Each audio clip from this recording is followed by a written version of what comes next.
Hi guys, this is Lola Ida. Yes, that is my middle name. This isn't just like a fun little name. I mean, I feel like everyone knew that. Anyways, this is a quick draw with me. I wanted to talk a little bit about the 50 heads challenge that I've been doing and just some tips and guidance in case you were thinking of doing it. I know the challenge has been out for a long time and I'm hoping to post a few more videos and actually all of my speed drawings over this time. I don't think I can though, because Procreate of course has a limit on how long a video can be, I think, so that's a little unfortunate. But yes, the beginning of this video is a little bit quick because I had to speed it up because it's very white and it's very hard to see, I feel like, what I'm drawing. But as soon as a little bit more detail and stuff comes in, you should be able to tell what's going on. I wouldn't say this is one of my strongest drawings, but I mean, with that being said, let's get into the 50 head challenge.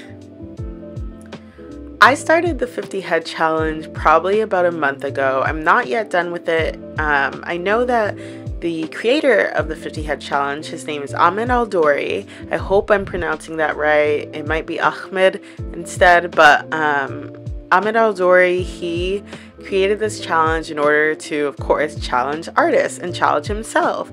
He originally created the 100 head challenge, and I also tried that, and I think I failed about 2 years ago, but over the last year and a half, I've been getting a little more serious with developing an art style and just developing or starting to learn to love art again. I feel like a lot of us have been feeling kind of burnt out from art. I don't know if I'm speaking for all of us, but I have seen that a lot. And I think one of the larger reasons, unfortunately, is social media. Because I'm on Instagram all the time and I see all these beautiful artists doing all these beautiful things in such little bit of time, I'm like, well, I should be doing that. And on some level, it's kind of true. Like, I should be drawing, and I should start to feel confident enough in my drawing that I'm able to create art at a little bit of a faster pace. But also, I've got to be a little kinder to myself, you know? So I decided that for my little comeback to YouTube, I would get some of my have some of my content be a few of the heads from the 50 head challenge. And I'm starting out with this sketch because I don't love the sketch, and I think that that is part of the most important part about this challenge. Not every head of these 50 heads are gonna be perfect, and in fact that's part of the point.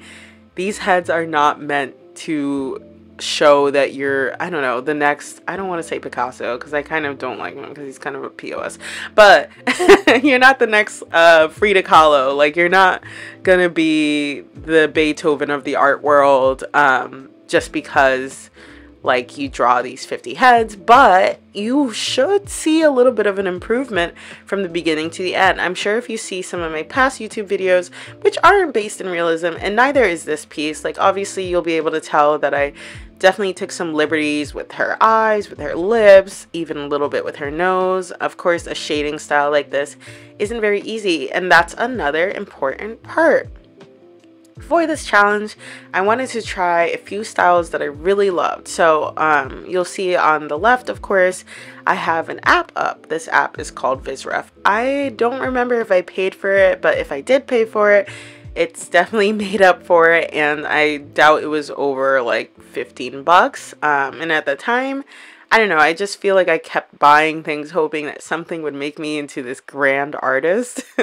And of course, that's not how drawing works. But I bought this app so that I could have references not only of photos of real human beings and animals and stuff that I'd like to draw myself, but also of artists that I really look up to. So like I had a bunch of artists. I don't know if I'll ever zoom out in this piece, but I do have like a lot of artists that I look up to, such as like Sarah Tepes, who I feel like some of her vibe is in this drawing. Like, I don't know, if I'm just the one seeing it, you can call me crazy in the comments, but like Sarah Tepes and oh my god, I'm blanking so bad, but you know what, I might add some of my favorite artists on the screen right now. And you can check some of them out. It's not too many. I'm trying not to overload the screen, but there should be like a good 8. Anyways, I keep the references of the artists I love in this Viz ref so that every time I'm about to draw a head, I decide how I'm feeling. And at some point I started to feel as if there were 1 to 5 artists that I gravitated towards the most. And that started to show itself a lot in my artwork. Like, I found myself making pieces that started to actually look alike.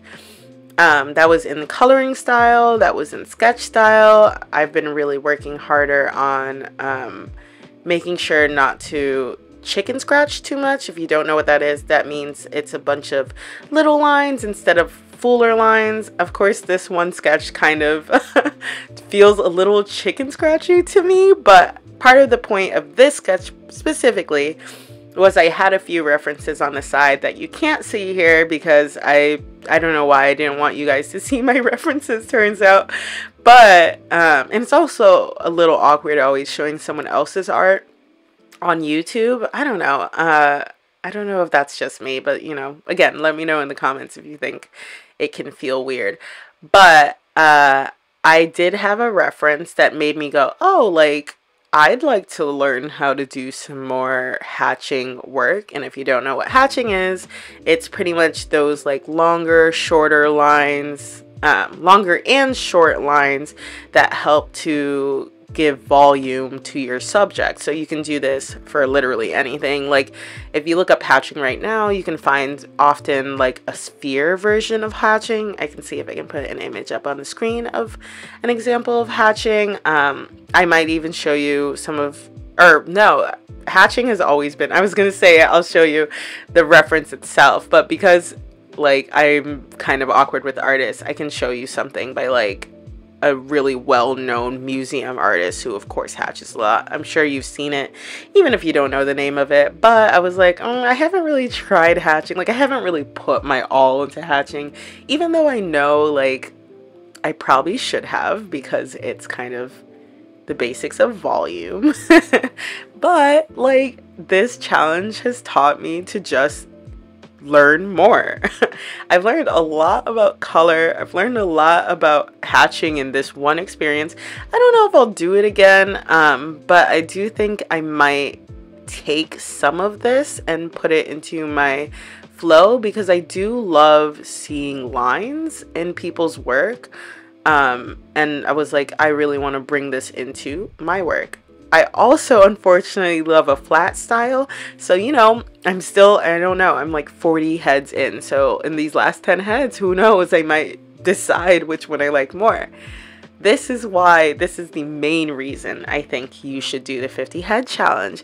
I don't know if I'd say that everyone should do the 50 head challenge, not because I think that everyone can't do the 50 head challenge, but if you're like a landscape artist and you're not as interested in maybe drawing heads or human beings in general, then, you know, you could mix it up and maybe do like a 10 environments challenge.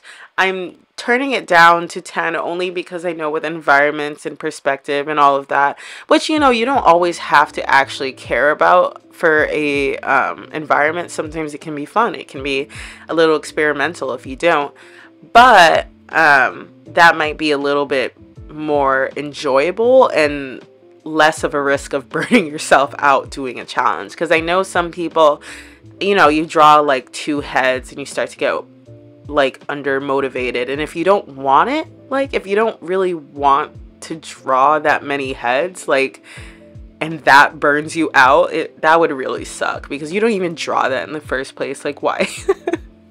But for me, I'm really trying to focus on drawing people in general. I want to start drawing characters and really improve the way I render characters and render human beings.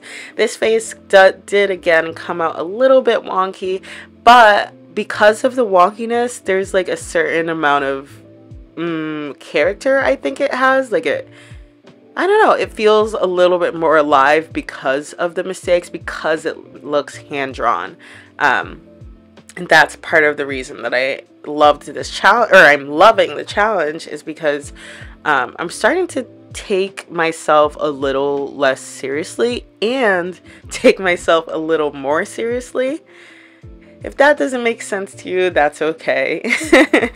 It pretty much means that I, like I said before, am less focused on creating the perfect piece every time, but I'm also focused, like this is the taking myself seriously part, I'm also focused on getting better with every single drawing.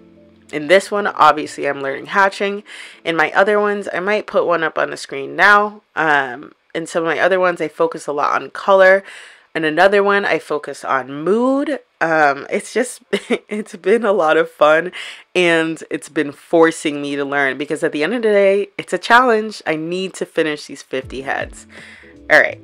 So one kind of big drawback. It's not that big, but it's a little bit big because, you know, if you're like me and sometimes you feel very lost in art, this is one of those moments where you're like, oh God, like this, I'm putting my all into this. What the heck am I gonna do after this? And that is currently where I'm at. I mean, I'm not at the after yet, but all I can think about is like, not how empty I'm gonna feel after, but you know when you read a really good book and there's no sequel? And there shouldn't be a sequel because it actually was one of the only books currently, at least in 2024, one of the only books that really didn't need an ending and didn't need like 3 books. Like it didn't need to be a trilogy. But when you end it, you like feel that like, oh, like I feel like I felt that with I think Kindred by Octavia Butler. Just don't quote me on that. But there's books that like hurt you so good, and you binge read them, and then when it ends, you're like, I just lived another life. That's kind of how I'm feeling with this. Like I just lived another life. But with that being said, isn't that also a positive? Like, I hope that I've inspired you to take on this challenge. Even if you're not an artist, still, maybe you'll find out that like this comes kind of naturally to you. You love it. With that being said, here's the final product, I guess.